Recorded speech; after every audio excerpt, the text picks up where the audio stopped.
आगरा प्राचीन बलकेश्वर महादेव मंदिर में पूजा विधि की मिली विशेष जानकारी। आगरा शहर की प्राचीन और आस्था के केंद्र बलकेश्वर महादेव मंदिर में न्यूज समाचार की टीम ने पहुंचकर मंदिर के महंत से विशेष बातचीत की। इस दौरान मंदिर के इतिहास, महत्व और सही पूजा विधि को लेकर विस्तार से जानकारी प्राप्त की गई।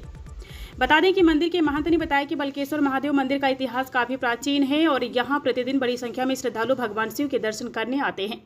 विशेष रूप से सावन माह और सोमवार के दिन यहाँ भक्तों की भीड़ अधिक देखने को मिलती है। महंत जी ने पूजा विधि के बारे में बताते हुए कहा कि श्रद्धालुओं को सबसे पहले साफ मन और श्रद्धा के साथ मंदिर में प्रवेश करना चाहिए। इसके बाद भगवान शिव का जलाभिषेक करना, बेलपत्र, धतूरा और पुष्प अर्पित करना अत्यंत शुभ माना जाता है। उन्होंने यह भी बताया कि ओम नमः शिवाय मंत्र का जाप करने से मन को शांति और सकारात्मक ऊर्जा प्राप्त होती है।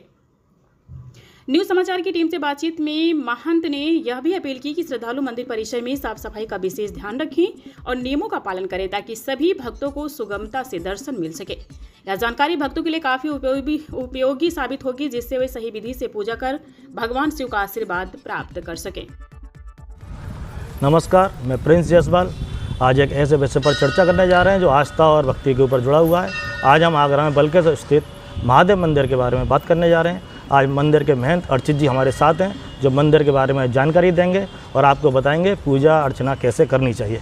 नमस्कार अर्चित जी, आपका बहुत बहुत स्वागत है हमारे चैनल पर। धन्यवाद। आप अपना परिचय दीजिए और मंदिर कब से स्थापना हुई है और आप क्या करते हैं मंदिर में?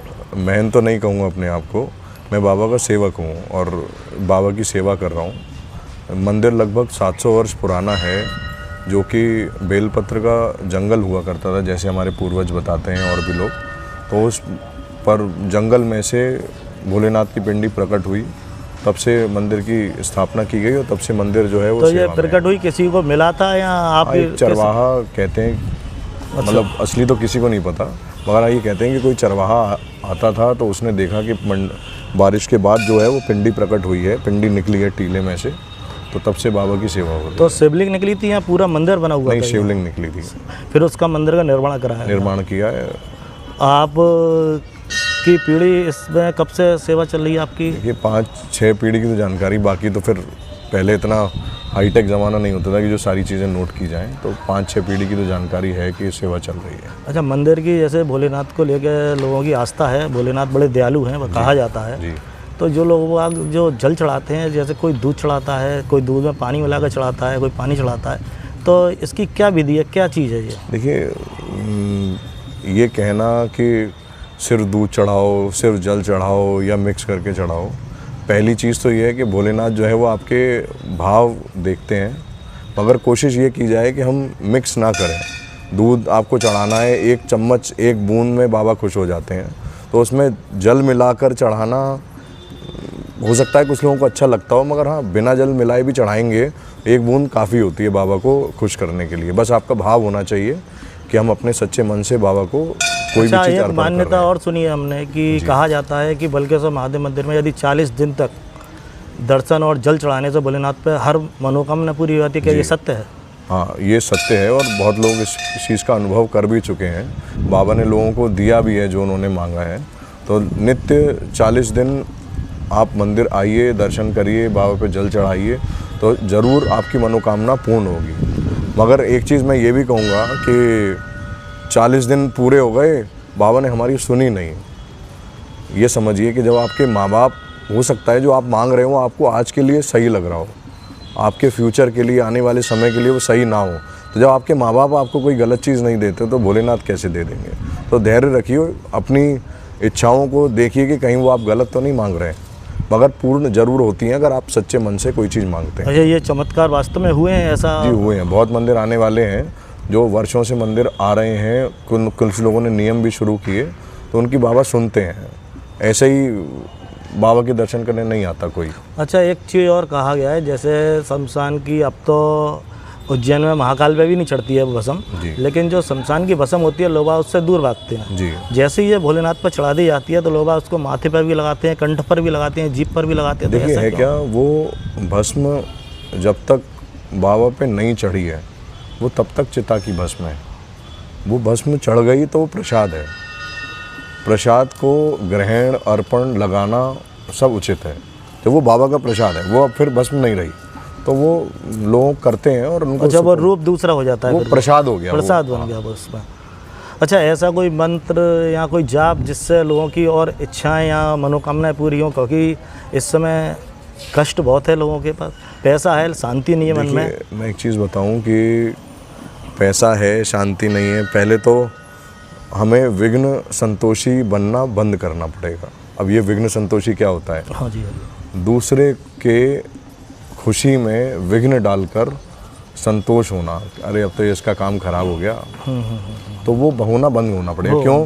क्योंकि वो द्वेष भावना जब तक हमारे अंदर रहेगी तो वो विघ्न संतोषी हम बने रहेंगे। तो पहले तो अपना मन साफ करिए कि जो हम कर रहे हैं वो सच्चे मन से कर रहे हैं और किसी को नीचा दिखाने के लिए नहीं कर रहे हैं। अच्छा, दूसरी चीज़ रही मंत्र की बात, तो जो आप आसानी से बोल पाएँ, क्योंकि भोलेनाथ हमारे बहुत बोले हैं, जो आप आसानी से बोल पाएँ, ओम नमः शिवाय बोल लीजिए, सिर्फ ओम बोल लीजिए, जो आपको अच्छा लगे। मैं ये नहीं कहूँगा कि कोई मंत्र बोलिए, सब मंत्र भगवान के हैं, तो जो आपको इस आसानी से आप बोल पाएँ वो बोलिए। कुछ समय से मैं ये देख रहा हूँ कि हर भगवान के 108 नाम हर जगह लगाए जाते हैं, मैया के, भोलेनाथ के, तो लोग उस नामों को पढ़ते हैं। लेकिन मेरा मानना ये था कि जैसे ओम नमः शिवाय का जाप जो करते हैं वो 108 कर लिया जाए या नाम पढ़े जाए, उसमें शक्ति ज़्यादा है। 108 ओम नमः शिवाय का जाप करते हैं, उसमें शक्ति ज़्यादा है। नाम इसलिए लगाए जाते हैं कि व्यक्ति कुछ तो करे, क्योंकि लोग माला नहीं कर रहे। हाँ, ये कहा जाता है कि माला करिए घर पे, नहीं तो नाम जप करिए। नाम को जैसे नाम लगे हुए हैं, 108 बार नाम पढ़ लिया, तो उससे क्या उनको महत्व मिलेगा या क्या उनको लाभ हो सकता है? देखिए, ओम नमः शिवाय कहिए या भोलेनाथ के नाम कहिए, जब हम माला करते हैं तो उसको क्या कहा जाता है? नाम जप। नाम जप। तो वो अगर हम 108 नाम भी पढ़ रहे हैं वो भी तो नाम जप ही है। अच्छा, अलग अलग तरीके से अलग अलग तरीके भक्ति से जोड़ने का तरीका है। चाहे वो आप 108 कोई मंत्र बोलें, चाहे 108 भगवान के नाम, आप भगवान के चरणों में अर्पण कर रहे हैं अपने आप को। मेरा ये मानना है। बाकी हो सकता है कि लोगों की अलग अलग भावना हो। अच्छा, एक आगरा को लेकर एक बात और सुनी गई है कि आगरा के चारों कोनों पे चारों महादेव बैठे हुए हैं, इसलिए कभी बाढ़ भूकंप वगैरह नहीं आता। क्या ये सत्य है? ये कहा जाता है कि बाबा चारों ओर से आगरा की रक्षा करते हैं। और एक जानकारी और बढ़ाऊं आपकी जानकारी में कि हर भोलेनाथ के मंदिर के बीच में एक भैरवनाथ है। हर भोलेनाथ के मंदिर में बीच में एक भैरवनाथ का मंदिर है। कहाँ पर है वो सब? जैसे यहाँ से आप जाएंगे तो ताजगंज में पड़ेंगे, बल्केश्वर और क्या कहते हैं राजेश्वर के बीच में, फिर राजेश्वर और के पृथ्वीनाथ के बीच में भैरव जी का मंदिर है। कैलाश और बल्केश्वर के बीच में भैरवनाथ का मंदिर है। तो एक स्टार की आकृति बनती है। अच्छा। अगर आप बनाएंगे, चार कोनों पे भोलेनाथ है और बीच में भैरवनाथ है, तो एक स्टार की आकृति बनती है। तो वो भोलेनाथ तारे की तरह आगरा को चमका के रखते हैं, सुरक्षित रखते हैं, आज तक कभी जिससे कि वो जैसे तारा सालों तक चलता है। तो वो इसीलिए ऐसी है कि तारे की तरह भोलेनाथ ने रक्षा की हुई है। सत्य है ये बात, बिल्कुल सत्य है। अच्छा, एक चीज़ और है, जैसे 4 सोमवार होते हैं सावन के, लेकिन बल्केश्वर की परिक्रमा ही पूरे आगरा का भ्रमण करते हैं लोग, पूरे आगरा में जाते हैं, तो बल्केश्वर की ही क्यों होती है? कैलाश की और पृथ्वीनाथ की, रावली की ऐसे क्यों नहीं होता? देखिए, ये पुरानी चीज़ें चली आ रही हैं। किसी को ये कहना कि नहीं करते हैं, हर जगह मेला लगता है। हाँ, मेला हर जगह लगता है, लेकिन परिक्रमा जो मान्यता है, जो मेन है, पूरा आगरा जिस दिन जय जय भोलेकार के नारों से गूंजता है वो पूरा आगरा, तो ऐसा क्यों होता है? सोमवार एक बल्केश्वर मेला ही क्यों है उसको? अब ये इसकी अधिक जानकारी तो मुझे नहीं है, मगर हाँ सालों से चला आ रहा है। जो भी रिचुअल्स रहे होंगे पुराने लोगों के, कुछ ना कुछ विचार करके ही उन्होंने कुछ किया होगा, क्योंकि बिना विचार करके हमारे पूर्वज कुछ नहीं करते थे। हम तो फिर भी जल्दी में डिसीजन ले लेते हैं। वो सारे विचार करके करते, तो कुछ ना कुछ रहस्य होगा। अच्छा, एक चीज़ और है, जैसे पूरा आगरा का भ्रमण होता है बल्केश्वर मेले में जी, लेकिन रजिस्टर्ड छुट्टी जो होती है वो कैलाश मेले की जाती है। देखिए, है क्या कि कैलाश का जो मेला लगता है वो हाईवे के किनारे है, कोई जनहानि ना हो, भीड़ होती है, तो उसमें सरकार ने ये देखते हुए कि भाई किसी को परेशानी ना हो, इस वजह से कैलाश की छुट्टी होती है, जो लोकल छुट्टी होती है। लोकल छुट्टी है, जो यातायात था जो आगरा का, पूरा आगरा जो वो रोक दिया गया था। पूरा आगरा जो व्यस्त रहता है बल्केश्वर मेले वाले दिन रहता है, क्योंकि जो व्यक्ति जिस भोलेनाथ के मंदिर से परिक्रमा शुरू करता है तो वो अंत उसी मंदिर पे करता है। जरूरी नहीं है कि बल्केश्वर के आसपास रहने वाले परिक्रमा लगाते हैं, और मंदिरों के आसपास जो रहते हैं वहीं से शुरू कर। अच्छा। तो चला आ रहा है, लोगों को आनंद आते हैं भोलेनाथ की भक्ति करने में, जयकारे लगाने में, तो अच्छा है कि हम पूजा पाठ के लिए की तरफ रुझान है हमारा। जैसा कि लोग जैसे पूजा करते हैं तो इसका कोई विधि विधान है या हर किसी भी तरीके से भोलेनाथ की पूजा कर लेनी चाहिए? देखिए, आपके सवाल में जवाब है, भोलेनाथ हाँ। वो भोले हैं। हाँ। कोई विधि नहीं है, आप जैसा चाहें दूध पहले चढ़ाइए, जल पहले चढ़ाइए, अपनी अपनी श्रद्धा है सबकी, कहीं ऐसा लिखा हुआ नहीं है कि नहीं, ये कुछ प्रोसेस लोगों से है। ये सुना है कि पहले दही से अभिषेक, फिर बूरा चढ़ता है, फिर भांग, फिर तो बहुत देखिए, चीज़ें हैं चढ़ानी भाई की। बहुत चीज़ें हैं, कब कुछ लोग लेकिन ये कुछ नहीं है कि पहले किसका हाँ, पहले देखिए जहाँ जैसी प्रोसेस चल रहा है कि नहीं ऐसे होना चाहिए वैसे कर रहे हैं, कोई निर्धारित प्रोसेस नहीं है। भोलेनाथ को कोई भी चीज़ अर्पण करने का सबसे पहली चीज़ ये है कि आपका भाव साफ़ होना चाहिए, अच्छा होना चाहिए। अगर आपका भाव अच्छा है तो आपकी अगर कोई त्रुटि भी हो रही है अभिषेक में बाबा के, तो बाबा उसको ध्यान नहीं देंगे, आपके भाव की ओर ध्यान देंगे। अच्छा, ऐसा कोई मंत्र या कोई जाप जिससे भक्तों का कल्याण हो जाए, कोई आपके द्वारा? देखिए, भोलेनाथ के लिए अगर कहूँ तो वो ओम नमः शिवाय का जाप कर सकते हैं। ओम देर तक बोलें, नमः शिवाय कम समय के लिए बोलें। अच्छा, जिससे होगा क्या, एक वाइब्रेशन क्रिएट होती है हमारे अंदर, हाँ। जो कि हमारे दिमाग की नसों को एक्टिव करती है।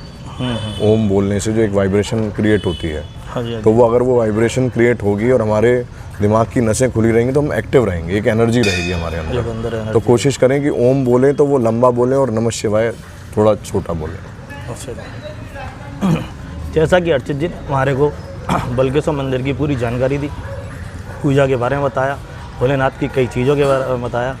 यदि और भी किसी को कोई जानकारी चाहिए तो कमेंट में बता सकते हैं, और ज़्यादा से ज़्यादा वीडियो को शेयर करें, लाइक करें। जय हिंद, जय भारत, जय भोलेनाथ। जय भोले की।